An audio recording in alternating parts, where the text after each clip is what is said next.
May part 2 tayo dun sa buhay parlorista. Ang buhay ng parlorista, kailangang maging matyaga ka sa lahat ng gagawain mo sa paggugupit, sa pagkulay, sa pagre-reband lalo dahil mahabang oras ang pagre-reband, sa paggawa ng mga highlight. Kailangang nandoon yung tiyaga mo, talagang kailangang isa puso mo kung ano yung ginagawa mo para mapaganda mo ang gawa at ang trabaho mo sa customer. Kasi pag napaganda mo at naging maayos ang gawa mo sa customer, masaya silang lalabas, masaya ka rin nun. Hindi lang sakita na kikitain mo sa kanila, kundi yung saya na nakikita mo sa kanila. Yung iba, matagal na bago bumalik kasi napapalipat, pero bumabalik-balik pa rin sa'yo kasi nagustuhan yung gawa mo.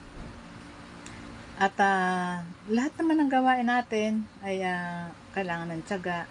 Yung pagboblower, yung pagkukulot na ganyan, kailangan pagtiyagaan mo yan. Mapaganda mo lang ang customer kahit na pagod ka na.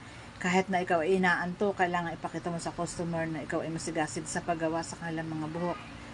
Ganyan kasi ang aking naging experience, buhat na ako maging parlorista. Salamat guys sa panonood. God bless. Salamat sa iyong mga customer ko na pabalik-balik kahit malayo na kayo. Bumabalik pa rin kayo sa akin. Thank you.